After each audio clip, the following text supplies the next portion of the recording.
Halo teman-teman pecinta wuxia, Anda tidak salah melihat thumbnail ataupun judul pada video ini. Dibandingkan dengan Ko Ching dan Chang Uci, dalam ilmu bela diri Yang Ko adalah protagonis terlemah dalam trilogi Raja Wali. Alasannya kenapa? Mari langsung saja kita masuk ke dalam pembahasannya.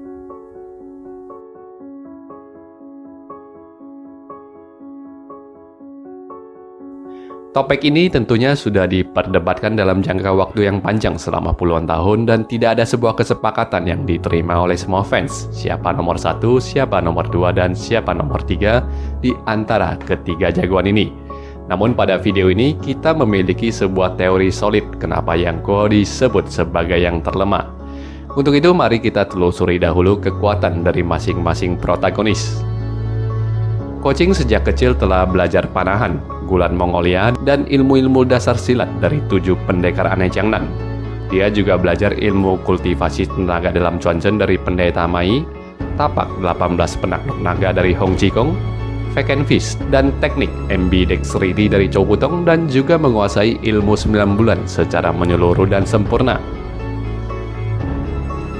Sedangkan untuk Yang Ko, dia menguasai Hamakong atau ilmu kodok dan ilmu 9 bulan terbalik dari ayah angkatnya Ouyang Feng.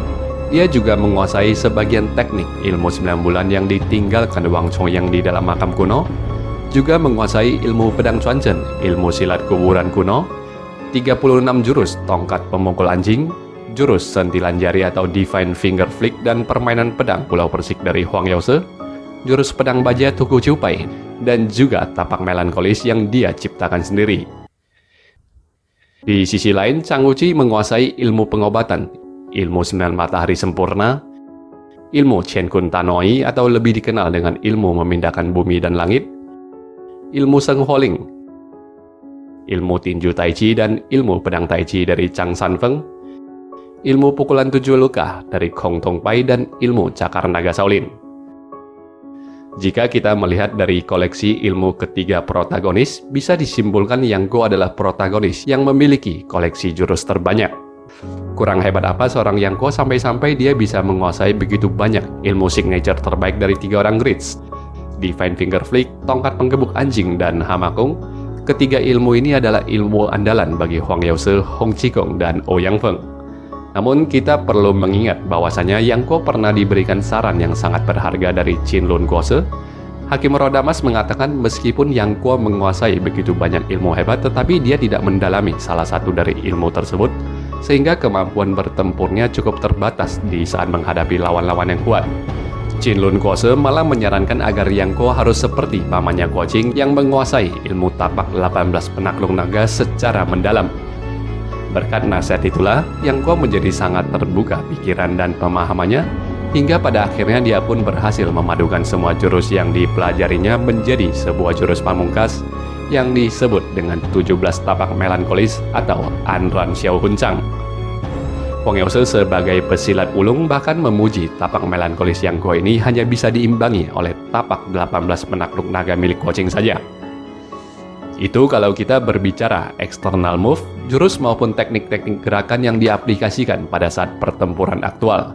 Bagaimana kalau kita menelisik ke internal energi atau yang kita kenal sebagai tenaga dalam? Dalam hal tenaga dalam, Yang Ko memiliki teknik kultivasi yang campur-campur. Dia tidak memiliki satu acuan tenaga dibandingkan kedua protagonis lainnya.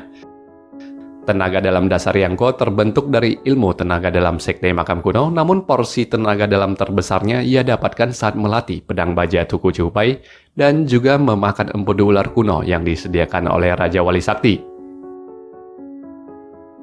Bagaimana dengan tenaga dalam Ko Ching? Basis tenaga dalam Ko Ching adalah ilmu 9 bulan. Dalam sejarahnya, ilmu 9 bulan diciptakan oleh Huang Shang. Selain berisikan banyak teknik dan jurus-jurus eksternal yang luar biasa, teknik kultivasi tenaga dalam pada ilmu 9 bulan adalah hal yang membuat ilmu ini sangat spesial hingga diperebutkan oleh semua orang. Kultivasi tenaga dalam 9 bulan yang dihasilkan sangatlah murni dan terus bertumbuh di sepanjang waktu. Ada alasan kenapa Wang Chongyang itu lebih kuat dibandingkan dengan 4 rivalnya yang biasa kita sebut sebagai The Grids. The Grids ini mengacu kepada racun barat, sesat timur, pengemis utara, dan kaisar selatan. Alasan Wang Chongyang lebih kuat daripada The Grids adalah karena dia memiliki ilmu tenaga dalam Xian Tiankong, di mana Xian Tiankong ini juga memiliki properti spesial yang mirip dengan ilmu 9 bulan. Jadi kalau Xian Tiankong ini sudah dikuasai, maka tenaga dalam praktisinya akan terus bertumbuh di sepanjang waktu walaupun tenaga dalamnya ini tidak dilatih. Apalagi kalau sampai dilatih, sehingga semakin lama ya semakin kuat dan semakin murni tenaga dalam dari praktisinya ini. Dan kultivasi ilmu 9 bulan ini diyakini lebih baik dibandingkan dengan Xian Tiankongnya milik Wang Chongyang. Ibaratnya 9 bulan adalah Xian Tiankong yang diberikan steroid. Jika mau melihat bukti bagaimana kehebatan tenaga dalam 9 bulan milik Guo Qing berkembang, adalah dengan melihat bagaimana di ending kisah pendekar pemanah Raja Wali saat kekuatan Guo Qing sudah mendekati level para The Grids. Guo Qing pada momen itu bisa menahan imbang 300 jurus saat berhadapan dengan Huang Yaose dan Hong Qikong. Namun perlu digarisbawahi, saat itu jika pertarungan dilanjutkan maka bisa dipastikan Guo Qing akan kalah dari Hong Qikong maupun Huang Yaose. Artinya pada masa ini kekuatan Guo Qing masih di bawah para The Grids. Tapi jika kita lihat di awal kisah kembalinya pendekar Raja Wali, 10 tahun telah berselang dari kisah pendekar pemanah Raja Wali, Guo Qing pada saat ini sudah seimbang dengan Ouyang Feng dan perlu digarisbawahi kembali bahwa 10 tahun yang lalu Ouyang Feng itu lebih kuat daripada Huang Yaose dan Hong Qikong. Kenapa bisa demikian? Kenapa Guo Qing bisa tiba-tiba sehebat itu? Padahal Guo Qing tidak pernah belajar ilmu baru lagi loh. Secara teknis Guo Qing memang ada belajar ilmu Pulau Persik dari mertuanya, tetapi ilmu itu tidak pernah digunakan oleh Guo Qing, jadi tidak akan berpengaruh kepada kekuatannya. Jawabannya terletak pada hebatnya kultivasi tenaga dalam ilmu 9 bulan sebagai salah satu faktor utamanya. Pertumbuhan tenaga dalamnya selama 10 tahun terakhir ini meningkat dengan pesat berkat kultivasi ilmu 9 bulan. Teman-teman juga perlu mengingat bahwa selama 10 tahun tidak hanya tenaga dalam Guo Qing saja yang berkembang, tetapi para Grids seperti Ouyang Feng, Hong Qikong, dan Huang Yaose. Dan pastinya setiap praktisi bela diri akan bertambah kuat selama waktu 10 tahun ini. Jika kultivasi tenaga dalam Guo Qing adalah kultivasi tenaga dalam biasa, maka selama 10 tahun maupun 20 tahun lagi, Guo Qing tetap tidak akan bisa mengejar ketertinggalannya dari para The Grids. Jadi sampai di sini, rasanya kita tidak perlu membantah lagi betapa hebat dan spesialnya kultivasi tenaga dalam dari ilmu 9 bulan.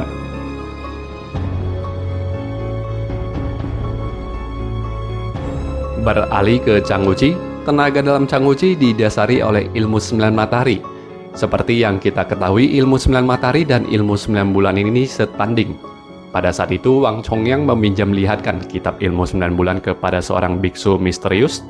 Dari hasil membaca ilmu 9 bulan itulah, si biksu misterius tersebut kemudian menciptakan ilmu 9 matahari yang tertuang di dalam 4 buku. Jika ilmu 9 matahari diciptakan berdasarkan ilmu 9 bulan, bisakah dikatakan ilmu 9 matahari tidak lebih baik dibandingkan dengan ilmu 9 bulan? Secara logika kita tentunya bisa berpikir seperti itu, namun pada kenyataannya kedua ilmu ini bisa dikatakan seimbang. Yang satu didasari oleh tenaga yin, dan yang satu lagi didasari oleh tenaga yang. Jika mau melihat seberapa besar kekuatan ilmu 9 matahari yang sempurna, kita bisa melihat pada saat Changwuchi kecil yang terkena racun dingin. Pada masa itu, Chang Sanfeng yang menguasai ilmu 9 matahari tidak bisa menyembuhkan racun dingin di dalam tubuh Wuchi.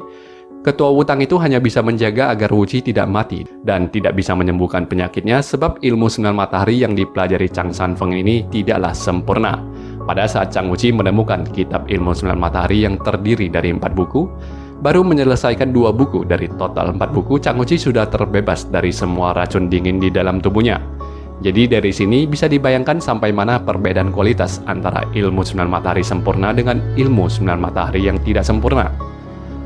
Sekarang mari kita lihat bagaimana ilmu 9 matahari membantu Changwuchi mempelajari ilmu memindahkan langit dan bumi. Dikatakan dengan jelas bahwa ilmu Chen Kun Tanoi memerlukan waktu 7 hingga 14 tahun bagi seseorang untuk mempelajari setiap tingkatannya. Sesuai petunjuk pelatihan ilmu itu diterangkan bahwa pesilat yang memiliki fondasi tenaga dalam yang baik bisa menguasainya dalam kurun waktu 7 tahun, sedangkan yang fondasi tenaga dalamnya agak lemah bisa menguasainya dalam waktu 14 tahun. Dan ingat ya, waktu 7 hingga 14 tahun ini hanya untuk belajar satu tingkatan saja. Seperti yang kita ketahui, ilmu ini memiliki 7 tingkatan, di mana Chang Wuchi mampu melahap 7 tingkatan tersebut dalam waktu hitungan jam saja.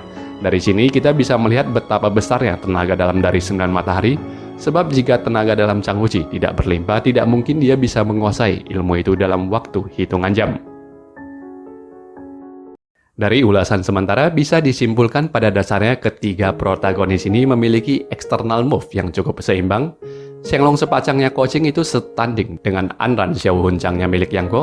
Jika dibandingkan dengan kedua pendahulunya yang memiliki ilmu serangan dengan daya hancur yang begitu ofensif, Chang Wuchi malah cenderung bertarung lebih defensif dengan Chen Kun Tanoi-nya maupun ilmu Tai Chi-nya.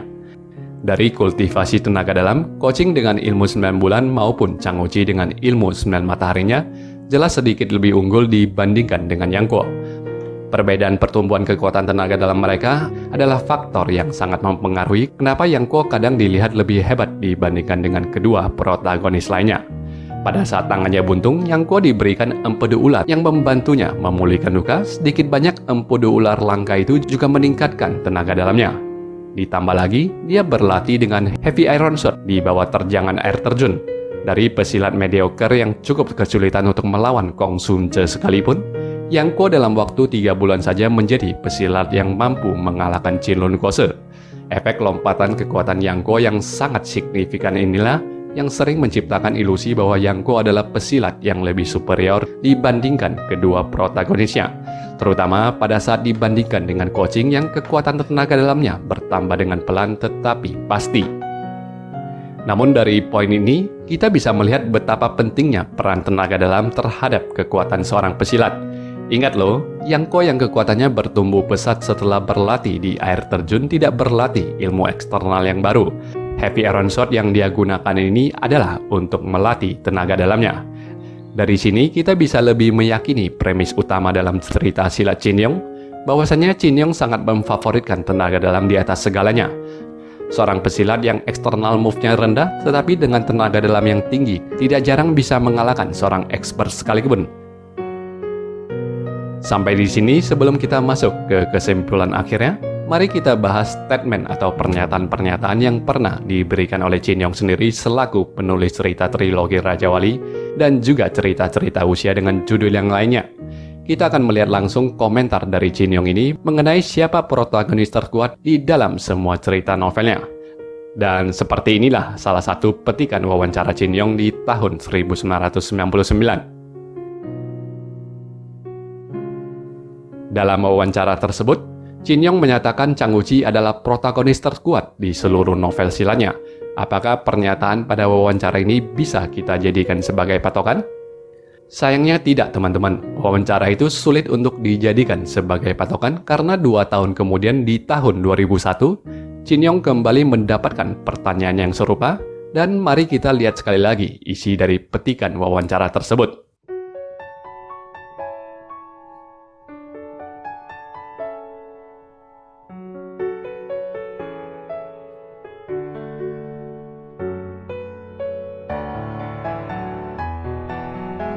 Dari 2 pernyataan tersebut, Qin Yong sendiri juga tidak konsisten memberikan jawaban siapa protagonis terkuatnya, karena dia sendiri mungkin tidak pernah memikirkan masalah ini secara mendalam. Bisa jadi di tahun-tahun berikutnya saat diajukan pertanyaan ini lagi, Qin Yong bisa saja menjawab dengan nama protagonis lainnya. Untuk itu, statement dari Qin Yong sendiri tidak bisa dijadikan sebagai acuan pasti, karena dia sendiri juga mengakui sulitnya menentukan protagonis terkuat di dalam ceritanya, atau jangan-jangan Qin Yong memang sengaja tidak mau memberikan jawabannya karena dia ingin para fansnya ini membuat sebuah analisa dan kesimpulan tersendiri, dan jika demikian memang taktik dari Qin Yong ini memang telah berhasil karena topik perdebatan siapa yang terkuat selalu menjadi topik hangat yang diperbincangkan dari masa ke masa.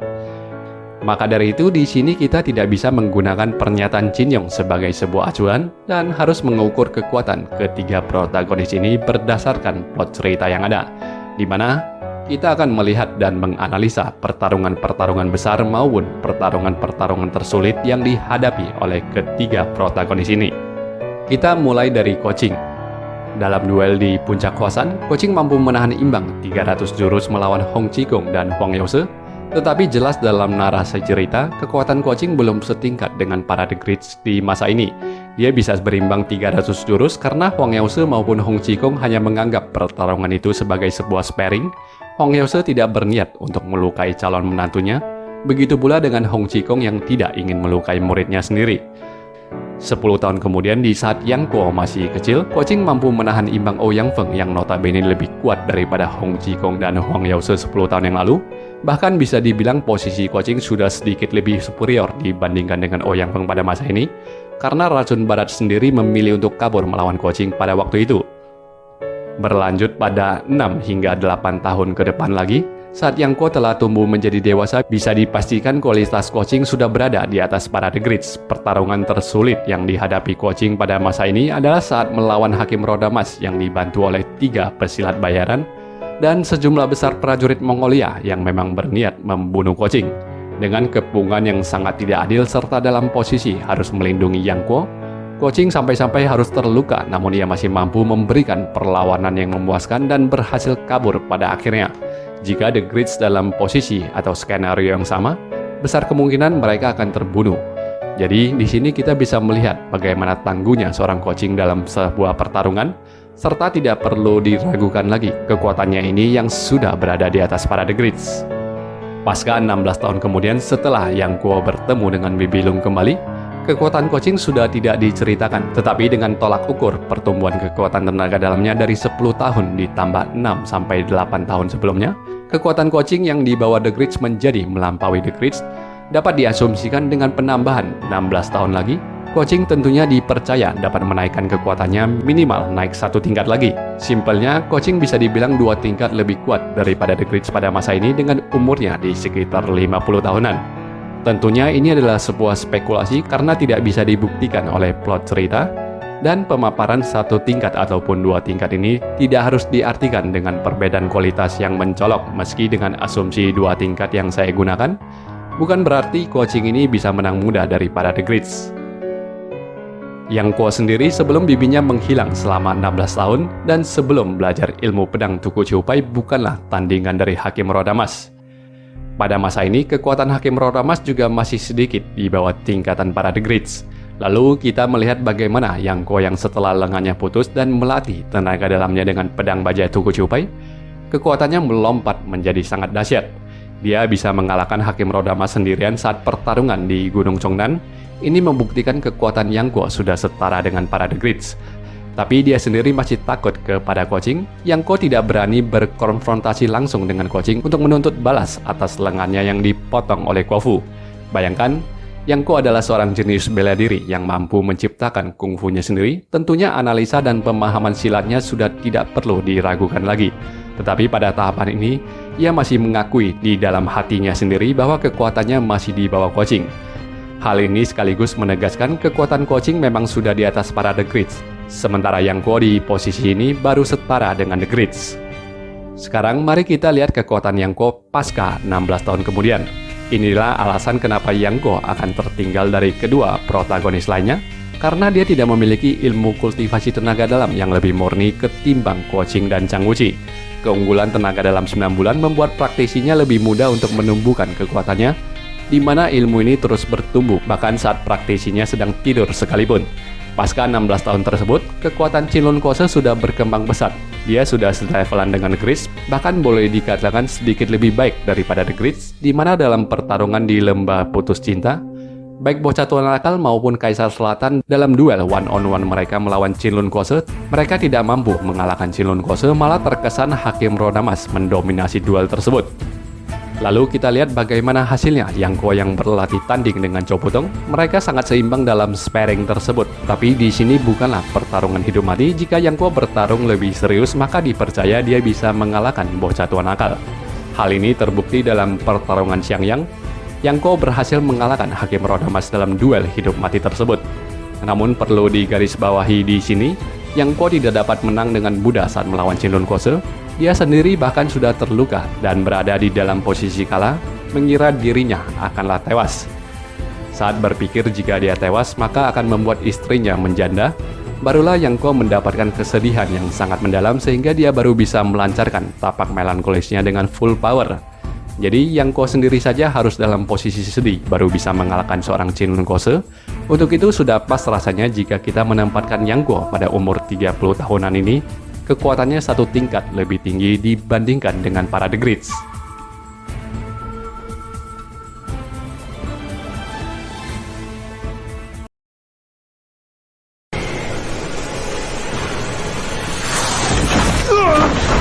Dan sekarang mari kita lihat Chang Wuqi yang mencapai peak performance-nya di umur 20-an.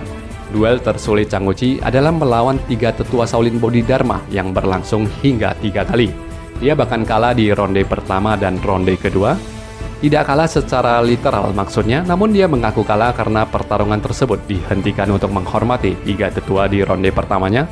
Lalu kondisi Yin Tianchang yang memburuk di ronde kedua juga membuat Wuqi mengakui kekalahannya. Di ronde ketiga lah, Chang Wuqi baru benar-benar tampil dengan kekuatan sesungguhnya melawan 3 tetua ini. Zhou Zero yang membantunya di ronde ketiga ini bisa dibilang tidak banyak menolong karena bagaimanapun juga Chang Wuqi malah fokusnya harus terganggu untuk menutupi kelemahan Zhou Zero yang tidak mampu masuk ke dalam inti ring formasi para biksu Tu. Dalam novel dideskripsikan, semakin lama Chang Wuqi bertarung, semakin terlihat dia akan keluar sebagai pemenangnya karena energi sunel matahari di dalam tubuhnya ini menjadi semakin lama semakin aktif dan semakin menguat. Nah, sampai di sini tidak sulit untuk membandingkan kekuatan Kuo Qing dengan Yang Guo yang dimana mereka hidup dalam satu zaman walaupun terpaut oleh satu generasi. Namun bagaimana membandingkan kualitas Chang Wuqi dengan kedua protagonis lainnya yang sudah berbeda zaman dan terpaut beberapa generasi? Ada beberapa cara untuk mengkomparasinya, tetapi di sini saya akan menggunakan metode pembanding yang paling mudah dan simpel, yaitu premis ilmu 9 bulan yang setanding ataupun seimbang dengan ilmu 9 matahari. Pada kisah pendekar pemanah Raja Wali, Kuo Qing yang bertarung di Gunung Hua berusia sekitar 20 tahun, di mana dia telah melatih ilmu 9 bulannya sekitar kurang lebih 2 tahun. Posisi kekuatan Kuo Qing pada saat ini adalah di bawah The Greats. Sedangkan Chang Wuqi pada saat melawan 3 tetua Shaolin berusia sekitar 24 hingga 25 tahun, di mana dia sendiri berlatih ilmu 9 mataharinya selama 5 tahun di dalam goa, ditambah beberapa tahun petualangannya lagi hingga menuju ke ending cerita. Artinya tenaga dalam Chang Wuqi di sini jauh lebih superior ketimbang Kuo Qing di akhir cerita Legend of Condor Heroes. Chang Sanfeng pernah memberikan penilaian di dalam hatinya bahwasannya pada saat Chang Wuqi datang untuk menolongnya di hutang, dia bisa merasakan aliran tenaga dalam Chang Wuqi yang disalurkan padanya itu minimal setara dengan dirinya, Cuiyan, Kuo Qing maupun Yang Guo.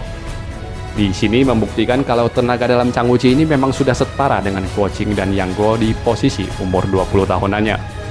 Padahal yang dibandingkan oleh Chang Sanfeng ini adalah Kuo Qing dan Yang Guo yang berusia sekitar 50 tahunan dan 30 tahunan.